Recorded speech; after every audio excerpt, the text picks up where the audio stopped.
Olá, a Univale tem 7 semifinalistas para o Prêmio Santander Universidades, um dos mais importantes prêmios de financiamento para a pesquisa no Brasil. Um deles é o uso da nanotecnologia como método alternativo para se chegar a um fármaco para combater o Alzheimer, mas testando em peixes. Sobre esse assunto eu vou conversar aqui no estúdio com a professora Márcia Maria de Souza, que é pesquisadora também do curso de farmácia aqui da universidade e uma das semifinalistas do Prêmio Santander. Obrigado pela sua presença, professora. Esse prêmio é importante para a inovação, né? E a senhora estava explicando que o teste vai ser em peixe. Que tecnologia é essa que substitui os ratos de laboratório por um peixinho de aquário, professora? Bom dia, obrigado pela oportunidade de estar divulgando o nosso projeto, um dos finalistas. Na realidade, a gente vai utilizar uma nova tecnologia, que é a nanotecnologia, e através da nanotecnologia, a gente pode criar um veículo na escala nanométrica, onde dentro desse veículo, eu posso inserir um produto, por exemplo, um extrato de uma planta ou um produto químico, com a vantagem de atravessar muito rapidamente os compartimentos corporais. Então, os produtos em escala nano têm essa principal vantagem. E o peixe, justamente como você falou, hoje a gente tem uma certa resistência com relação ao uso de animais em vivo, em experimentos em vivo, e o nanorério, que é o zebrafish, que é o peixinho que a gente quer estudar, ele tem sido apontado como uma alternativa para ensaios em vivo. Então, na realidade, a gente está juntando duas coisas: utilizar a nanotecnologia e também utilizar essa nova tendência, que é o peixinho, o zebrafish, para fazer esses estudos sobre a doença de Alzheimer. Professora, antes de entrarmos um pouquinho na questão de usar o peixinho para testes, eu queria que a senhora explicasse um pouquinho o que as pessoas ainda confundem muito, o que é a nanotecnologia? São partículas, minúsculas que são estudadas, é isso? A nanotecnologia é uma ciência que é uma ciência recente. Através dela, ela está sendo muito aplicada na biocosmética, na biofarmácia, na engenharia, e ela consiste em trabalhar com veículos na escala nanométrica, 1000 vezes menor do que 1 milímetro, só para ter ideia do tamanho da coisa. No curso de farmácia, nós temos uma equipe que é chefiada pela professora Ruth, professora Ruth Lucinda, que está trabalhando com nanopartículas em escala nanométrica. Essas nanopartículas, elas têm a capacidade de receber uma substância dentro dessas nanopartículas, e pelo tamanho, que é um tamanho muito reduzido, eles permeiam de uma forma mais fácil os compartimentos corporais. Então, escala nano é uma escala bastante reduzida. Então, substâncias que não atravessariam, por exemplo, voltando mais para a questão do sistema nervoso central, a barreira hematoencefálica que a gente tem no sistema nervoso central, em escala nano, esse meu veículo, ele poderia entrar no sistema nervoso central e lá no sistema nervoso central ter o efeito farmacológico. É como se fosse um grãozinho de areia que entra no olho, por exemplo, assim, é isso, mais ou menos? Que a pessoa não enxerga ele, mas ele está incomodando, vamos dizer que seria bem a grosso modo, seria uma mini nave, onde eu colocaria dentro dessa mini nave uma substância de interesse biológico que normalmente teria dificuldade para atravessar a barreira hematocefálica. Isso eu estou falando usando a nanotecnologia com o intuito, que essa minha substância ela entre no sistema nervoso central. Mas ela pode ser, por exemplo, hoje em dia a gente tem experimentos utilizando a nanotecnologia, por exemplo, para tumores, né? Então, eu estou levando um veículo, que seria um medicamento, dentro, né, de uma partícula, por exemplo, né, de uma nanopartícula, e essa nanopartícula ela chegaria com maior facilidade, por exemplo, numa célula tumoral. Né? Isso evitaria, isso tem vantagem terapêutica, várias vantagens terapêuticas, eu teria menos efeitos colaterais, né? Dá perfeitamento através da química para, digamos assim, colocar alguns elementos na parede dessa nanopartícula e fazendo com que essa substância, essa nanopartícula, ela se concentre em uma determinada região do corpo. Que ela chega mais rapidamente ao organismo. Por exemplo, eu posso magnetizar essa nanopartícula, isso a gente até faz aqui na Univale, né? E, por exemplo, se eu tenho um tumor aqui na perna, né? Então, eu injeto a substância na nanopartícula, essa nanopartícula é uma nanopartícula magnetizada, eu posso, por exemplo, colocar uma espécie de um ímã nessa região da minha perna, e é como se essa substância ela se concentrasse ali. Né? Nós já, alguns anos atrás, a gente já fez alguns experimentos com processo inflamatório nos animais, né, usando nanopartícula, e a gente vê realmente que ela é como se ela se guiasse de uma forma mais fácil para aquela região. Né? Ela se materializa em forma de quê? De comprimidos? Como que já está chegando no mercado? Ainda não. Não chegou ainda no mercado? Não. Estão em testes. Em escala nano, nós temos os lipossomos. Né? O que é um lipossomo? É um lipídio de membrana, são uma camada bilipídica de membrana, que pelas propriedades químicas dela, ela se organiza de uma forma tal que eu posso inserir dentro dessa esfera lipídica uma substância. Hoje a gente tem antifúngicos com lipossomos, a gente tem biocosméticos com lipossomos, né? Então já tem uma aplicabilidade no mercado com lipossomos. Em escala nanométrica, as empresas de biocosmética têm utilizado bastante esse recurso. Então, como a partícula é muito pequenininha, ela poderia permear a pele com a maior facilidade, como se a gente fosse comparar com um creme, por exemplo. Entendi. Né? Agora, então, agora que eu entendi, o teste no peixinho também, que é um peixinho minúsculo, né? Que vocês têm que atingir a memória do peixinho. Nós temos que atingir o sistema nervoso central do peixe. Então, antes, né, vamos supor que eu estou trabalhando com peixe, eu aplico dentro, no peixinho, uma substância que é a proteína beta-amiloide, que é um peptídeo tóxico que se deposita muito no cérebro das pessoas que têm o mal de Alzheimer. Né? Hoje a gente tem essa proteína, nós compramos essa proteína e nós aplicamos, por exemplo, lá nos animais de laboratório em Camundongo, a gente injeta essa proteína no cérebro dos animais. E um determinado tempo depois, a gente verifica através de modelos de memória que esse animal ele não aprende, né? Então ele se torna esquecido. E a memória, o déficit de memória, é uma dos sintomas primordiais e primários da doença de Alzheimer. No peixe também, a técnica consiste em aplicar no peixe a proteína beta-amiloide e depois verificar como é que fica o aprendizado desse peixe numa determinada tarefa que se faz. Entendi. Até a pessoa se surpreende como é que um peixe aprende coisas, né? Então hoje nós temos, através da literatura, nós temos determinadas tarefas específicas que a gente faz no aquário, né? Onde esse animal ele aprende. Por exemplo, de um lado do aquário eu posso eletrocutar um pouquinho a água, né? Ou senão eu posso colocar uma luz muito ofuscante no fundo do aquário. E a tendência desse animal é recuar.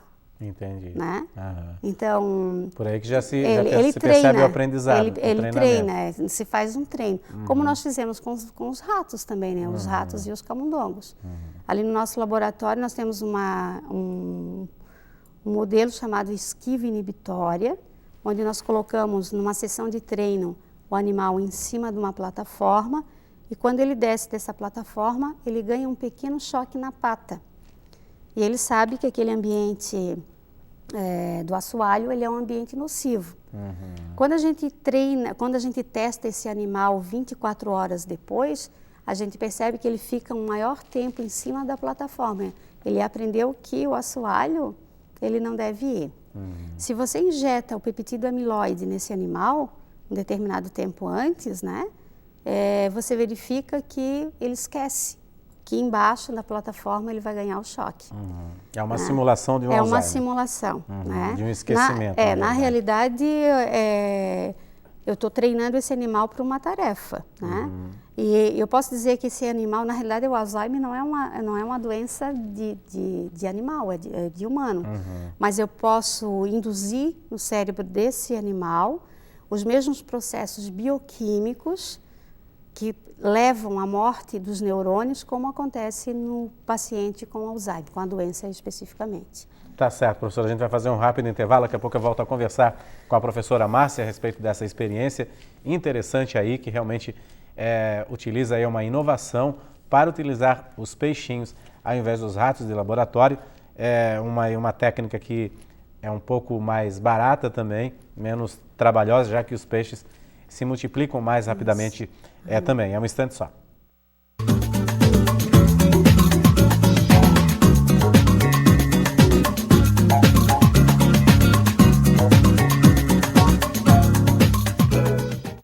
Olá, estamos de volta com o Painel Univale e hoje a nossa convidada é a professora Márcia Maria de Souza, pesquisadora, professora dos cursos de graduação e pós-graduação de farmácia da Univale, uma das semifinalistas do Prêmio Santander Universidades.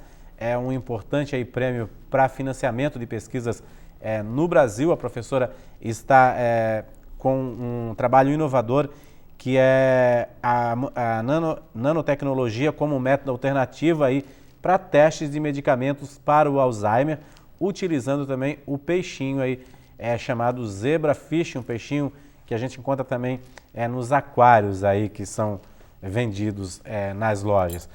Professora, o peixinho é diferente do rato de laboratório, por quê? Ele apresenta uma reação melhor, ele é mais barato ou então ele causa menos atritos com o pessoal que defende os direitos dos animais, é isso?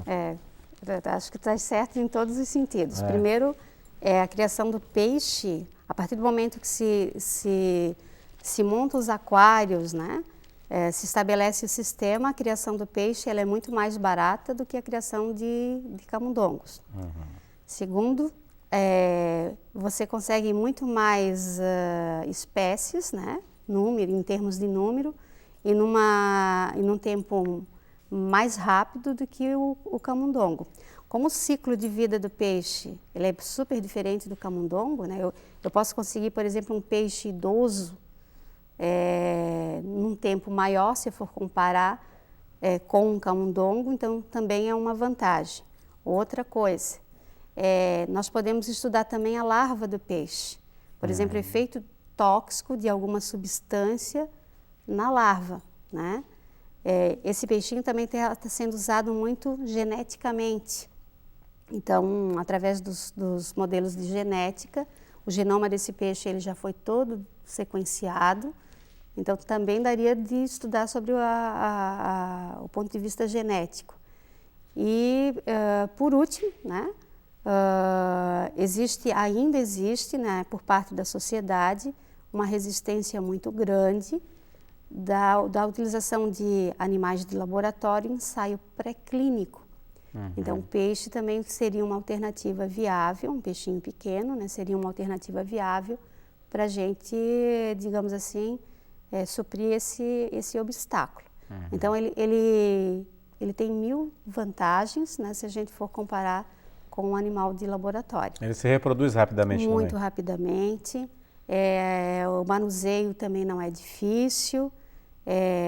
A alimentação não é cara, né? Se a gente for sempre comparando lá com os animais de laboratório. Você não precisa de uma sala muito grande para colocar esses aquários, né?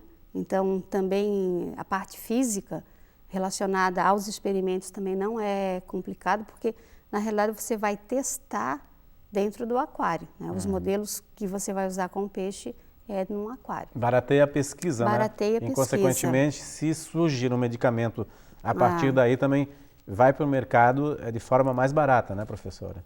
A tendência seria essa, né? Mas deixa eu só explicar uma coisa. Até surgir o medicamento, a gente está trabalhando na parte pré-clínica. Pré-clínica. Né?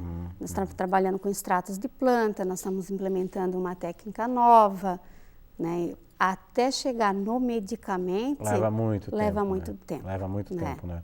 Às vezes as pessoas, elas...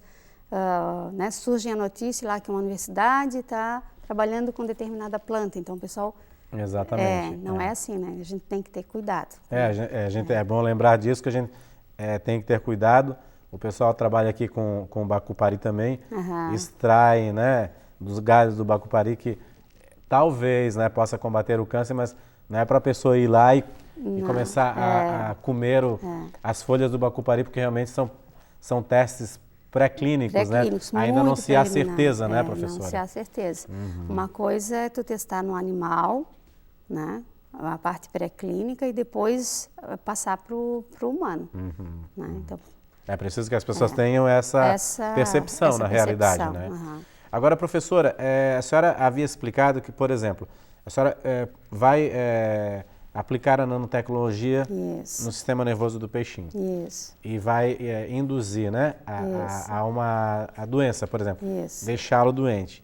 Vai também fazer a outra parte, trazer a cura, por exemplo. Como é que vai ser feito esse método, por exemplo? Tá. Então, a primeira coisa que a gente tem que fazer, eu posso ter duas alternativas. Eu posso fazer um tratamento profilático, né? Então, primeiro eu trato o animal por um determinado período de tempo, lá os peixinhos por um determinado período de tempo, e posteriormente eu induzo o Alzheimer no peixe, né? Então, coloco lá no cérebro do animal o peptídeo, para a gente ver se o pré-tratamento diminui os déficits de memória desse animal. Ou a gente pode fazer também um método curativo. Eu induzo primeiro, né, faço a introdução do peptídeo amiloide no cérebrozinho do peixe, que é a proteína que pode provocar a morte dos neurônios e, consequente, está muito implicada com a doença de Alzheimer, e posteriormente tratar os animais por um determinado período de tempo e depois testar, fazer os modelinhos de memória com ele. E que substância vocês estão testando aqui para transformar em nanotecnologia para amenizar os efeitos do Alzheimer, por exemplo? Nós estamos trabalhando com uma planta chamada Raponia ferruginea, que é uma planta muito comum aqui na nossa região, já há bastante tempo. Primeiro nós testamos essa planta nos animais de laboratório. A gente verificou que essa planta, ela tem um efeito muito bom, ela tem uma atividade nootrópica, ela facilita a memória. Isso nós testamos em animais normais. Essa planta é aquela que é uns fiozinhos, não? Ela é chamada de pariparoba. Sei. Né? Nós trazemos essa planta da região de Blumenau, um sítio que uma das professoras tem ali em Blumenau. E depois, quando nós conseguimos implementar no laboratório o uso do peptídeo amiloide para a indução do Alzheimer, a gente incutiu, né, injetamos o peptídeo no cérebro de animais, deixamos eles esquecidos e tratamos com a planta. E daí nós verificamos que a planta realmente a gente tem esse efeito. O que nós queremos ver agora? Se, né, o extrato dessa planta na forma de nanoemulsão, ele também teria um efeito tão bom ou melhor como ele teve nos animais. Mudando agora com a história do peixe também. né? Nós já testamos na forma de nanoemulsão em rato. Em ratos. O Ficou efeito legal, é mais ficou muito rápido. bom, é mais rápido. Não é mais rápido, ele é muito mais pronunciado. Tá? E como a gente está introduzindo peixe, né, na nossa pesquisa, a gente quer introduzir, a gente não começou ainda, a gente quer introduzir e a gente quer ver se no peixe também o efeito ele é igual, ele se mantém ou modifica, né? Então, por isso que o peixe entrou na história. A tendência é usar o peixe como cobaia mesmo. A tendência é trazer o peixe, substituir o que nós fizemos nos camundongos e nos ratos com o peixe. Mas no Brasil já existe pesquisa com esse peixe? Já existe. O pessoal do Rio Grande do Sul, né, a FURG do Rio Grande do Sul, faz bastante pesquisa. Inclusive, nós estivemos lá visitando o laboratório da professora Daniela Marti Barros, né? E eles já fazem esse tipo de pesquisa. Né? O pessoal da UNOESC está começando também a trabalhar aqui no oeste de Santa Catarina. Aqui no oeste de Santa Catarina, trabalhar com esse peixinho. O pessoal da UFES, que também está começando, a professora Maria Tereza de Lima, ela quer implementar também a técnica no laboratório dela. O pessoal do Rio de Janeiro trabalha bastante. A Universidade do Amazonas trabalha, principalmente avaliando o efeito da deposição de metais pesados no cérebro desse peixe, porque lá eles têm um problema muito grande com relação aos garimpos, né, toda aquela região lá. Então, existe um grupo em nível nacional, que já trabalha com esse peixe. A PUC de Porto Alegre, a professora Mônica Roca Viana, também trabalha com esse peixe. Ela é a nossa representante brasileira de uma sociedade que foi criada pelo pessoal do Uruguai para a introdução desse peixe como um método alternativo em modelos em vivo. Agora, o Prêmio Santander é importante para dar o start aí, né, professora? dessas pesquisas. Né? Olha, bom, nós já estamos assim muito satisfeitos de sermos um dos finalistas, né? Para mim, eu considero isso uma vitória muito grande. Mas ele é de extrema importância. Se nós ganharmos o prêmio, nós teremos pelo menos as condições mínimas necessárias de implementar a técnica aqui. Não é só o peixe, mas, por exemplo, o peptídeo, ele não é barato, né? Então, se a gente não tiver um fomento, se a gente não tiver uma ajuda, fica complicado colocar esses ideais que a gente tem em funcionamento. Ideais que mais tarde pode servir à comunidade também, né? Servir à comunidade. Mesmo nós trabalhamos com pesquisa básica, a meta da gente é sempre apresentar, em termos científicos, uma possibilidade de melhoria para o ser humano, né? Pelo menos é a minha meta como professora, como pesquisadora, né? Se posso salientar isso. Né? Tá certo, professora. Quando que sai o resultado? A gente está esperando, nós temos nós ficamos em 25 pessoas no Brasil inteiro, né? Vai ter mais uma peneirada, né? E a gente espera no final de novembro verificar se nós continuamos nessa próxima etapa. Dos 25 são 12 trabalhos que vão ser selecionados, depois 8, 4, e dos 4, aí vai ter primeiro, segundo, terceiro lugar, e daí a gente vai ver se entra na jogada. Eu desejo assim, uma boa sorte aos outros colegas também da Univale, né? Eu acho que devo salientar que é importante, nós tivemos 7 finalistas, mas eu estou torcendo pelo meu projeto. Claro, e é interessante. E as famílias que sofrem no dia a dia com Alzheimer também esperam esses avanços, né, para a doença, porque ainda é uma doença que realmente não tem cura, né? E os tratamentos para amenizar são importantes, né? Demoram, mas são importantes quando chegam ao resultado, né, professora? Com certeza. Tá certo. Muito obrigado pela sua presença aqui, professora. Parabéns. Eu que agradeço. Boa sorte aí, viu? Muito obrigada. Obrigado. O Painel Univale fica por aqui, a gente volta amanhã. Até lá.